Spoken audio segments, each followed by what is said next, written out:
നാം നിലകൊള്ളുന്ന നാട് ബഹുമതങ്ങളുടെ സംഗമഭൂമിയാണ്. ആയിരക്കണക്കിന് വിശ്വാസങ്ങളും ദർശനങ്ങളും വിഭിന്നമായ കാഴ്ചപ്പാടുകളുമുള്ള നാടാണ്. മതമുള്ളവരും ഇല്ലാത്തവരുമുണ്ട്. വിവിധ രൂപത്തിലെ ഭരണ സമ്പ്രദായങ്ങളെ ആഗ്രഹിക്കുന്നവരും താല്പര്യപ്പെടുന്നവരുമായ ആളുകളൊക്കെയുള്ള നാട്ടിലാണ് നമ്മളുള്ളത്.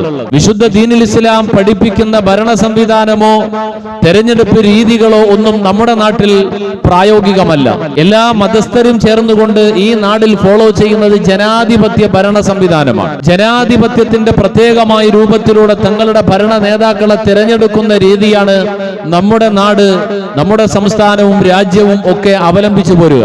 ലോകത്തിന്റെ വിവിധ ഭാഗങ്ങളിലേക്ക് കണ്ണോടിച്ചു കഴിഞ്ഞാൽ വിവിധങ്ങളായ രൂപത്തിലുള്ള ഭരണങ്ങൾ നമുക്ക് കാണാം. രാജഭരണം അല്ലെങ്കിൽ ഏകാധിപത്യ സ്വഭാവത്തിലുള്ള ഭരണമുണ്ട്, പട്ടാള ഭരണമുണ്ട്, മതാധിപത്യ ഭരണമുണ്ട്, ജനാധിപത്യ ഭരണമുണ്ട്. ഇങ്ങനെ പല ഭരണങ്ങളുണ്ട്.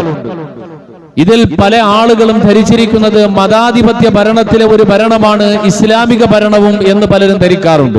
എന്നാൽ ഇതൊന്നുമല്ല ഇസ്ലാം പഠിപ്പിക്കുന്ന ഭരണം. ഇസ്ലാം പഠിപ്പിക്കുന്ന ഭരണം ഖിലാഫത്ത് എന്നതാണ്. ഖിലാഫത്ത് എന്ന് പറഞ്ഞാൽ നമുക്ക് ഇന്നത്തെ കാലഘട്ടത്തിൽ ഇന്ന് ജീവിക്കുന്ന സമൂഹത്തിന് പരിചിതമല്ല എന്ന് തന്നെ പറയണം.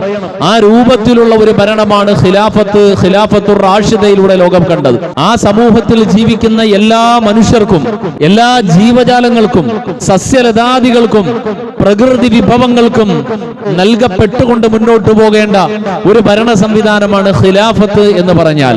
അതിൽ മുസ്ലിമീങ്ങൾ മാത്രമല്ല, മുസ്ലിമീങ്ങൾ അല്ലാത്ത ഒരുപാട് വിശ്വാസികളുണ്ട്. ഹബീബുനാ നബിയുനാ മുഹമ്മദുർ റസൂലുള്ളാഹ്, അള്ളാഹുവിന്റെ പ്രവാചകർ മദീന ത്വയ്യിബയിലെത്തി. പരിശുദ്ധ ദീനുൽ ഇസ്ലാമിന്റെ അഹ്ലുകാരോടൊപ്പം പരിശുദ്ധമായ മദീനയിലെത്തി. ആ മദീനയിലെ തദ്ദേശവാസികൾ യഹൂദികളുണ്ട്, നസാറാക്കളുണ്ട്, മതവിശ്വാസമില്ലാത്തവരുണ്ട്, വിവിധ ദർശനങ്ങളിൽ വിശ്വസിക്കുന്നവരുണ്ട്. ലിൽ യഹൂദി ദീനുഹും വലക്കും ദീനുക്കും, യഹൂദികൾക്ക് അവരുടെ ദീൻ, അവരുടെ വിശ്വാസം.